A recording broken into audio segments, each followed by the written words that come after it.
Sun and moon are the mimic because the mimic is Eclipse. He was only pretending to be trapped in the basement so he could lure people into feeding him the cradle program.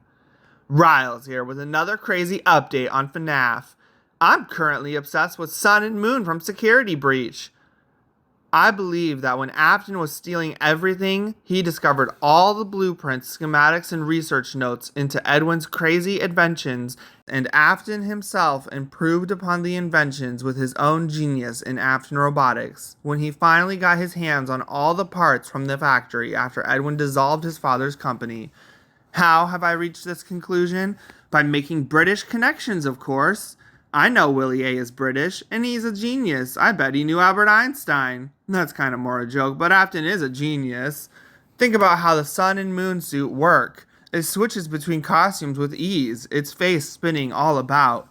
This appears to be metal plating folding in on itself on top of two different frames, sun and moon frames, interconnected on top of the mimic who would pilot them both as the Eclipse, having multiple personalities, or DID like me.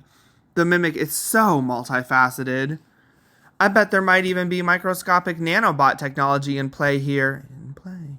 But that's a different story.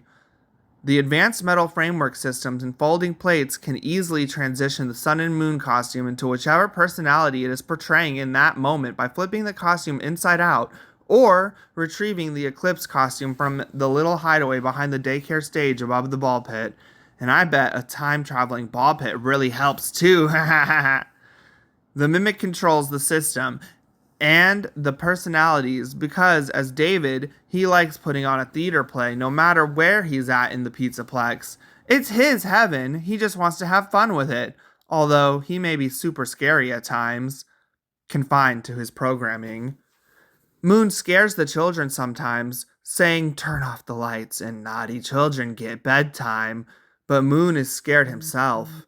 Because Afton was so meticulous, he tried to keep everything as separate as possible using Ennard and the Scooper, which obviously didn't work right because Ennard became the Stitch Wraith. The frame from the Sleepy Moon of Secret of the Mimic was melted and reconstituted as Moondrop's frame from Security Breach. The soul or remnant from the starving employee got attached to Moon, and now he's always frightened of the dark but startled by the light. Because of how the glowing costume was the starving employee's only source of light and heat. Moon might be the shadow, but now let's spin that face around and talk about Sun. See, Sun is like the ultimate fun police. He's bouncy, loud, and manic, but under all that cheer, he's totally anxious.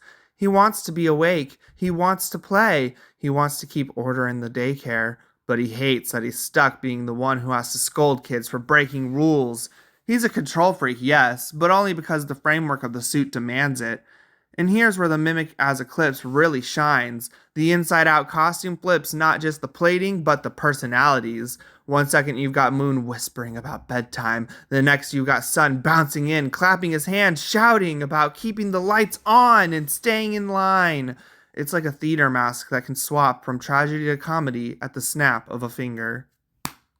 Sun is the mask of safety. Into smiling face the mimic uses to lure kids into trusting him. But just like Moon, he's got that crack of fear underneath. His manic cheer hides his anxiety, and Eclipse exploits the duality. The mimic doesn't just wear Sun, he performs him. Loud, bossy, desperate to be fun, desperate to be loved, while secretly corralling everyone exactly where Eclipse wants them. Rule breaker! Rule breaker! You are banned from the daycare! Security alert! Security alert! But he resents that role, which is why he bans Gregory from the daycare when Gregory tries to show him a robot doesn't need to be bound by his program. The cradle is not the ultimate sacrifice. And that's the irony, because the mimic is addicted to the cradle. It's his lifeline, his obsession, the thing he needs to keep performing.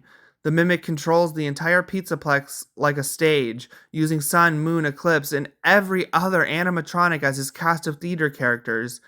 Each mask, each personality is just another role in his endless play.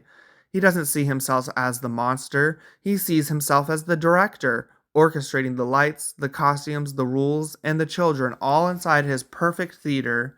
So when you look at it all together, the cradle, the suit flipping inside out, the anxious sun and the fearful moon, and the mimic pulling the strings, it stops being just a daycare attendant with a funny face spin. The Pizzaplex becomes a whole theater, a performance where every animatronic is another character on the mimic stage.